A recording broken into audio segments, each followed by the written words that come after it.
Hello YouTube, Dude3 here, and today I'll be giving you an unboxing video of the Warhammer 40k Necron C'tan shard of the Nightbringer. Very impressive Finecast model here. Pretty good.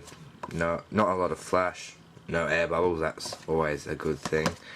And yeah, obvious design inspiration from their team, from the Citadel team, would the Nightbringer is obviously the Grim Reaper, which is good for Necrons because it's like, we kill you, we are the Grim Reaper. Just basic, you know. Then here we have a picture of the impressive model itself, all painted up in their style, which apparently you can get that paint scheme from just using those three paints. I'd like to see someone do that with just those three paints. I doubt it. But onto the pictures again, just another picture of his face and the cool as scarabby base. Love that thing. But after you open the box, you will take out another box. More of a tray, but that doesn't matter. So you just open that up, nice safe plastic box, and you get your Warhammer 40k Games Workshop instruction manual, saying glue, knife, stuff, clippers, and rough on how to build it. Doesn't actually show you how to attach the scythe though. That was, like the scythe blade, that was the hardest part for me to figure out. But I got around it in the end just by looking at it. It's pretty simple, but they don't put it there, but that's just a note. All that writing there just says is finished assembly and impressive. Again, I know I'm going to be saying impressive a lot because it's a very, in this video, because it's the Nightbringer, it is a very tall, dark, looming model, so yes. Then we're on to the actual pieces of the model himself.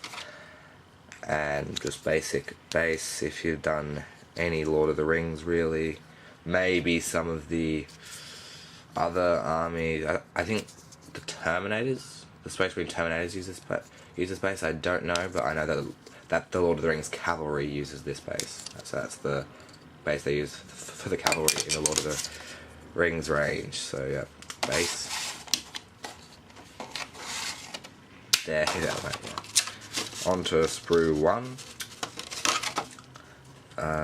This sprue is the body sprue. It has the majority of, it has pretty much all of the nice cloak work on it. The nice draping, flowing, that is one of the reasons why I like this model a lot, because of the just way the drapes just like flow really well. Leg sticking out there, chest, very haunting face, very creepy face, and it's like, yeah, like that leaning over. So then you have the top of the drapes coming up and around onto his back, then that goes over his arm and onto, that's just the nothing arm, I think it is. Yeah, that's the nothing arm. And then you have the other drape coming from that side, coming around and over onto the scythe arm. Nice little bit of, but just get another look at that face. Very creepy, and yeah.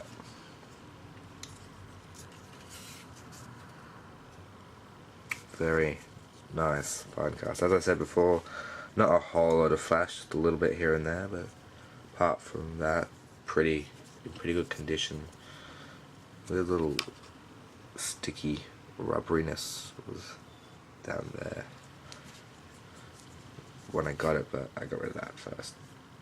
So yeah, sprue 1 with the model, with the model base. And then speaking of the base, segue, word, not the thing, vehicle, you have his basing piece, which just super glue that onto the base, and have his nice little scarabs just popping out of the ground, or just like started to get eaten up by the ground or something. I don't really know what the theme was there, but 1, 2, 3, 4, 5, is it? Yeah, 5 scarabs, so 1 too many. It doesn't really matter. If you wanted to, you could make a nice little different type of scarab base, because I know most of the other beasts in the 140k range use that base, and Scarab's a beast, so they use that base, so that would be a cool little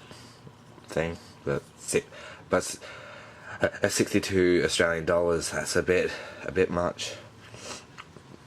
Sorry about my nose. Very stuffed up, a little bit stuffed up. Very expensive for a Scarab base. But yep, onto the next piece. That is the scythe arm. Like the fingers are blending into the rod. I forgot to set there. A piece of cloth on on the stomach. That piece there just like blends up into the body a bit too, so that helps to give it that wraithy kind of ghosty feel. That's why I like the Nightbringer a bit over the Deceiver, because he's a bit more dynamic movement, a lot more movement in his model, and he's a bit ghosty. That's cool. So yeah, so that's the staff part of his scythe, and then there we have the blade of the scythe.